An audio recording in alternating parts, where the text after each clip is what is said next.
औज़ुबिल्लाहिमिनश्शैतानिर्रजीम बिस्मिल्लाहिर्रहमानिर्रहीम। मेरा नाम जावेद इकबाल और मैं क्लिनिकल साइकोलॉजिस्ट हूँ। आज इस टॉपिक पर बात करना चाह रहा हूँ, वो है न्यूरोसिस वर्सेस साइकोसिस।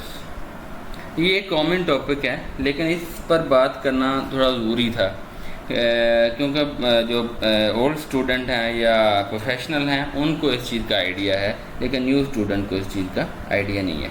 तो इस टॉपिक पर जाने से पहले एक और कंसेप्ट है जिसको क्लियर करना बहुत ज़रूरी है, वो है इनसाइट।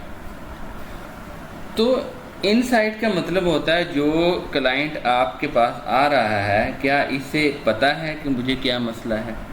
जैसे मैं आपको मिसाल देता हूँ, अगर एक क्लाइंट आता है, इसको आप पूछते हैं कि आप किस मसले के साथ अस्पताल आए हैं, तो वो कहे कि मुझे तो कोई मसला नहीं है, लेकिन इन लोगों को मसला जो मुझे लेके आए, क्योंकि वो खुद नहीं बताएगा मुझे क्या मसला है, ना उसे आइडिया ही होता है कि मुझे मसला है कि नहीं है। उसे लगता है जो लेके आए हैं उन्हें मसला है। और फिर अगर एक और क्लाइंट आपके पास आए और आप उसे पूछें कि आप किस मसले के साथ आए हैं, तो वो आपको बताए कि मुझे उदासी रहती है, मुझे बेचैनी होती है, मुझे नींद कम आती है, मुझे भूख कम लगती है, बेचैनी होती है। तो इसका मतलब ये है कि उसको इनसाइट है।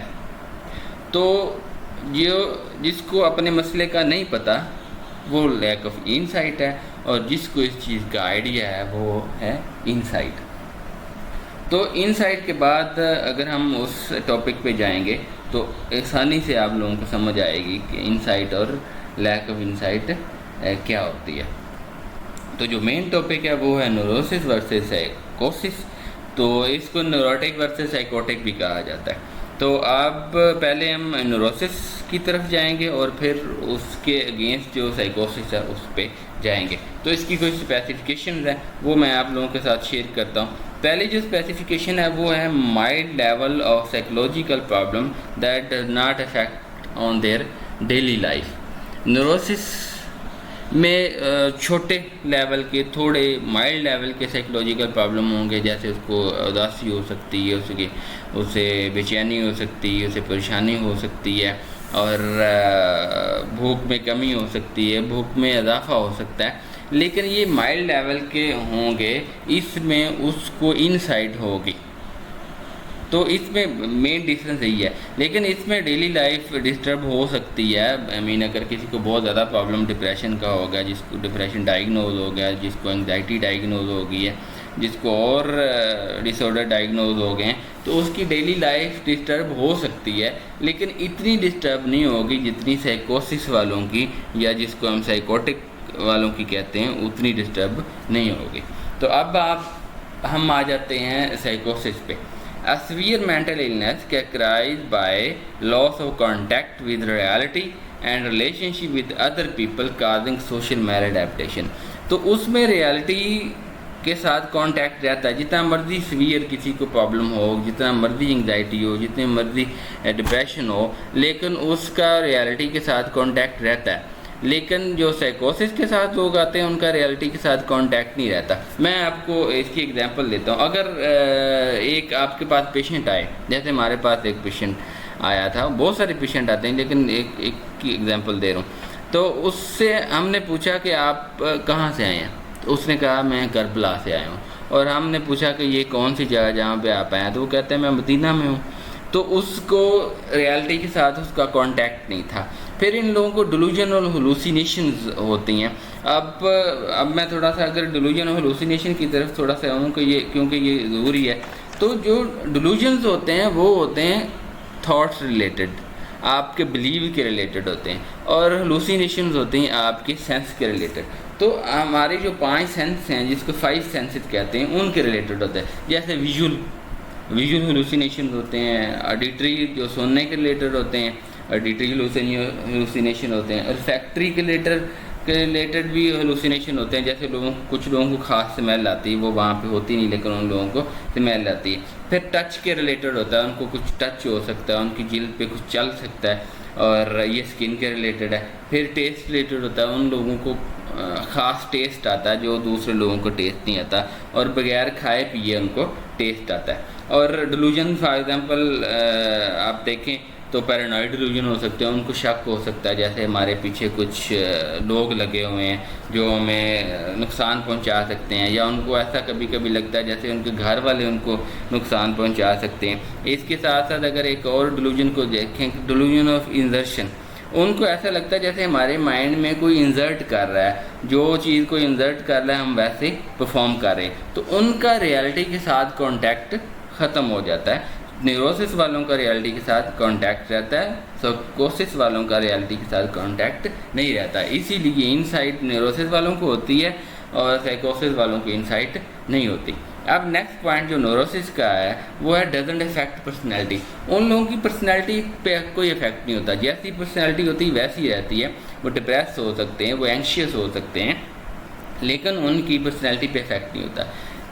लेकिन जो लोग साइकोसिस के साथ आते हैं उनकी पर्सनैलिटी पे इफेक्ट होता है, जैसे डुअल पर्सनैलिटी हो सकती है, या जैसे उनको डिलूजन हेलुसिनेशन होता है, ये भी उनकी पर्सनैलिटी पे इफेक्ट करते हैं। और कई दफ़ा वो कुछ और किसी इलाके की ज़बान बोलना शुरू कर देते हैं, उनकी पर्सनैलिटी चेंज हो जाती है, जैसे किसी और बंदे की पर्सनैलिटी हो, तो उन लोगों की पर्सनैलिटी पे इफेक्ट हो सकता है। फिर अगर आप आ जाएँ जी न्यूरोसिस पे, जो थर्ड पॉइंट है वो है the contact with reality is partially lost. उन लोगों का अगर कभी रियलिटी के साथ कांटेक्ट ख़त्म हो तो partially mean with in second वो दोबारा वापस आ जाएंगे, या हो सकता है अगर साल, 1.5 साल बाद, 2 साल बाद अगर उनको बहुत सीवियर प्रॉब्लम है, डिप्रेशन बहुत ज़्यादा हो गया, तो उनको हो सकता है कुछ रियलिटी के साथ कांटेक्ट ना हो, लेकिन वो वापस आ जाता है with in second, with in minute.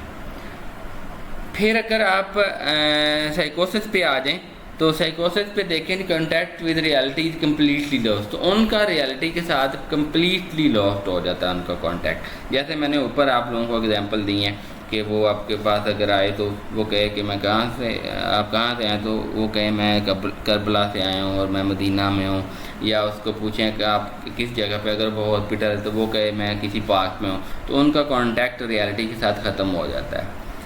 और या आप हेलुसिनेशन की अगर एग्जांपल लें तो उनको जो हेलुसिनेशन हो रहे हैं तो उनको ही सच समझ रहे होते हैं, उनको नहीं आइडिया होता कि जो हमें आवाज़ें आ रही हैं, जो हम देख रहे हैं वो रियलिटी में है कि नहीं है, उनको वही रियलिटी लगती है जी। नेक्स्ट आ जाए न्यूरोसिस का जो फोर्थ पॉइंट है, hallucination and delusion are not present. तो उन लोगों में हेलुसिनेशन और डिलूजन कभी नहीं होते जो न्यूरोसिस के साथ आते हैं, और जो साइकोटिक के साथ आते हैं उनको hallucination and delusion are present, उनके हेलुसिनेशन और डिलूजन होते हैं, जो मैं आपको एग्जांपल पहले दे चुका हूँ।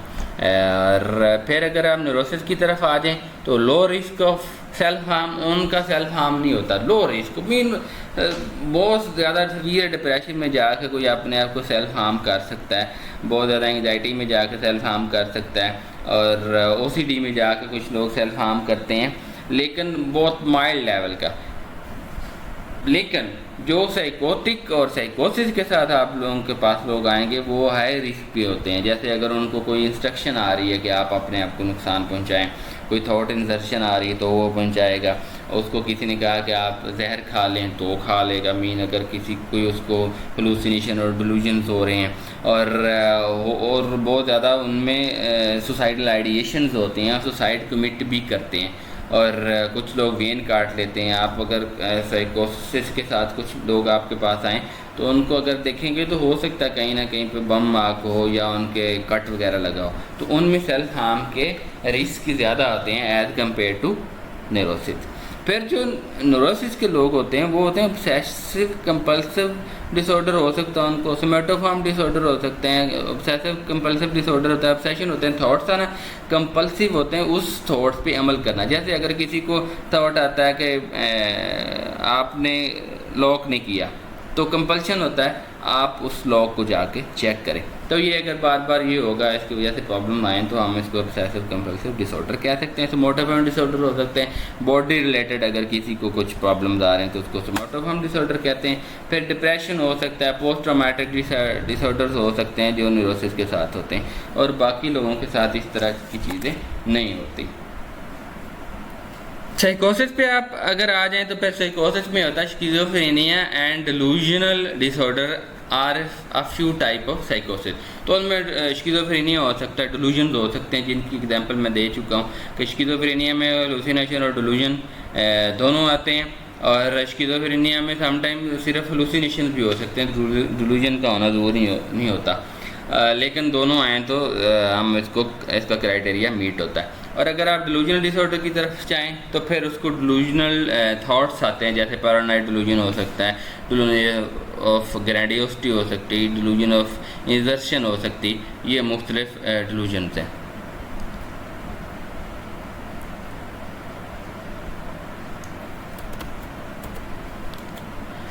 फिर अगर आप आ जाएँ जी न्यूरोसिस पे, the causing factor for neurosis are biological, socio psychic, climate, psychological, pedagogical and socio economics होते हैं। तो अगर न्यूरोसिस की बात करें तो इसमें सिर्फ छोटे मोटे बायोलॉजिकल फैक्टर हो सकते हैं। मीन अगर किसी को कोई प्रॉब्लम हो रहा है, जैसे किसी को कुछ सीवियर डिजीज़ है, किसी को डायबिटीज हो सकती है, कैंसर हो सकता है, और बीपी का रिलेटेड कुछ हाइपरटेंशन जिसको कहते हैं हो सकता है, तो उन लोगों को भी छोटे मोटे न्यूरोसिस हो सकते हैं, जैसे डिप्रेशन में चले जाएं या एंग्जाइटी की तरफ चले जा सकते हैं। फिर सोशियो इकोनॉमिक रिलेटेड या सोशियो साइकिक, जैसे आप किसी माशरे में रह रहे हैं तो आपके साथ कुछ ज़्यादती हो सकती है, लोग अच्छे नहीं हो सकते, उसकी वजह से कोई ना कोई प्रॉब्लम हो सकता है, या फिर आपको कहीं ना कहीं पे मनी का प्रॉब्लम हो सकता है, जैसे आपके पास इतने रिसोर्स ना हो ज़िंदगी गुजारने के लिए, तो भी ये फैक्टर की वजह से आपको न्यूरोसिस हो सकता है। लेकिन जो साइकोसिस के फैक्टर हैं वो देखें जी, द काजिंग फैक्टर फॉर साइकोसिस are genetic, biochemical and environmental. तो उनके जेनेटिक होते हैं। जो न्यूरोसिस के साथ लोग आपके साथ पास आएंगे वो जेनेटिक नहीं होते, वो जेनेटिक हो सकते हैं, लेकिन जितने साइकोसिस में जेनेटिकल प्रॉब्लम्स आते हैं इतने न्यूरोसिस में जेनेटिकल प्रॉब्लम नहीं आते। जैसे अगर आपके पास कोई आए जिसकी फैमिली में अगर किसी को शिज़ोफ्रेनिया है तो प्रोबेबली उसमें भी कोई ना कोई नफसियाती मसला आएगा, जैसे उसको भी साइकोसिस हो सकता है। तो ये और बायोकेमिकल अगर आप देखें तो जो हमारा ब्रेन है उसमें जो केमिकल होता है वो उसमें इम्बैलेंस होने की वजह से इंसान साइकोसिस की तरफ जा सकता है। फिर इन्वायरमेंटल फैक्टर में देखें तो जो रिसर्चेज हैं वो साबित करती हैं कि इन्वायरमेंटल फैक्टर बहुत ज़्यादा अफेक्ट करते हैं साइकोसिस पे। जैसे रिसर्च है कि मेल में ज़्यादा साइकोटिक सिम्टम होती हैं एज़ कम्पेयर टू फीमेल।